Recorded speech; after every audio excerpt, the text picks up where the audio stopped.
que o Exército de Salvação não é apenas social, é comercial, ele é eclesiástico, igreja, temos muitos pastores que possuem essas duas qualidades e especialidades e entendem de missão. Porque para o levantamento, pesquisa e orientação para se fazer o plano estratégico, se escolheu um profissional técnico e não alguém que possua, além de um parecer somente técnico, também uma visão eclesiástica. Agradeço a pergunta relativa à decisão de contratar um consultor profissional em desenvolvimento organizacional para ajudar com o desenvolvimento do planejamento estratégico. Primeiro, vou dar um histórico das coisas que considerei antes de dar início ao planejamento atual. O território fez duas tentativas anteriores para desenvolver um planejamento estratégico. Segundo meu entendimento, esses foram feitos com consulta aos oficiais e talvez aos soldados. Fica evidente que muito trabalho foi feito para ambos os planejamentos. Ao ler os rascunhos dos documentos semicompletos, percebi que eram um tanto limitados em seu escopo. Eles abordavam essencialmente os corpos e, em uma menor medida, os aspectos sociais do ministério. Mas é óbvio que um planejamento estratégico para o território requer mais do que focar em nossas atividades ministeriais. Em segundo lugar, eu havia recém-terminado minha pesquisa entre os oficiais, relativa à nossa identidade. Como alguém interno ao Exército de Salvação, eu estava bem ciente dos assuntos relacionados ao nosso ministério e à nossa missão. Mas, como alguém externo à cultura, percebi que havia questões que não entendia o suficiente. Eu sabia que precisava desenvolver um planejamento estratégico que abordasse as questões que foram levantadas em minha pesquisa.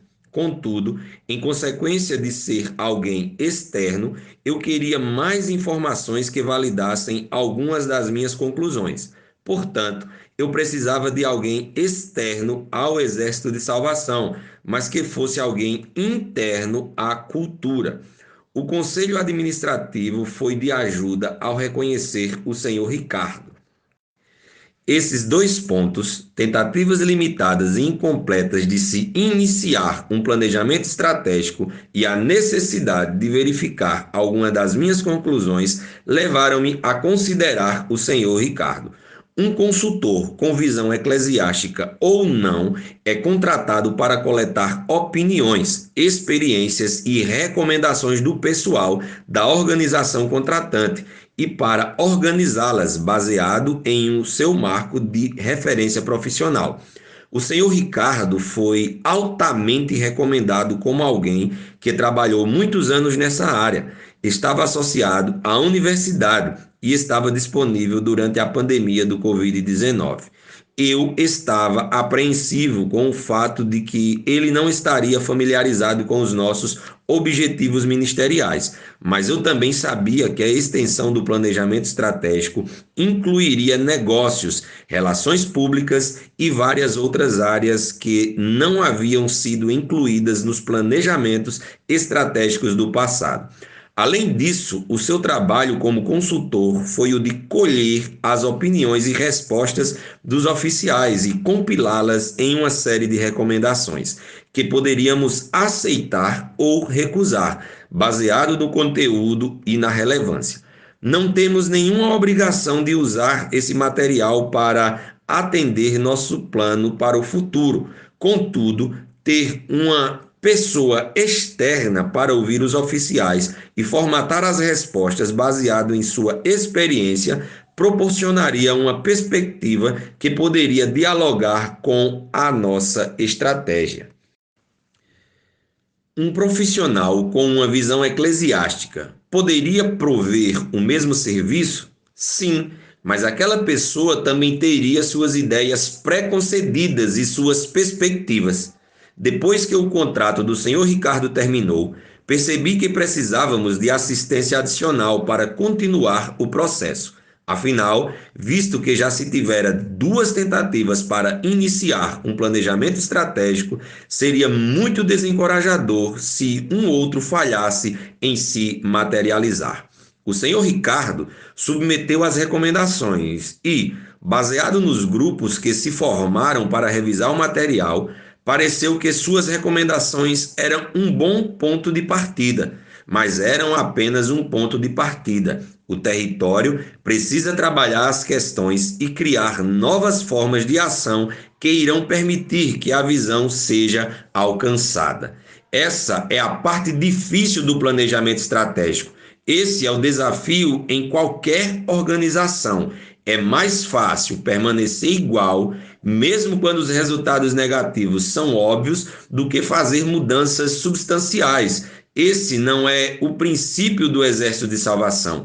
É verdade em qualquer organização. Pediu-se então ao senhor Ricardo que continue a apoiar o processo do planejamento estratégico como membro do Conselho Consultivo, ao invés de como um consultor pago. Como tal, ele continuou a participar como voluntário.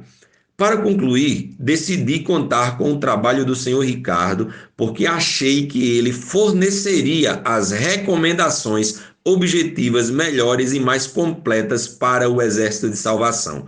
Considerei seu histórico de fé e comparei com a sua experiência profissional.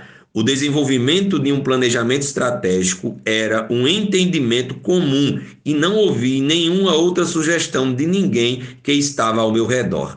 Achei que seu relatório final foi útil, mas o trabalho real começa após o relatório final, que, eu assumo, é o desafio do presente. Lembre-se de que esse não é um processo simples, ele requer determinação para que haja progresso, requer força para avançar por entre as estruturas e perspectivas históricas. Ter pessoas no processo que podem ver os assuntos a partir de uma nova perspectiva externa irá ajudar os grupos a pensarem de modo diferente e a buscarem novas formas de trabalhar e ministrar. Deus abençoe o território do Brasil.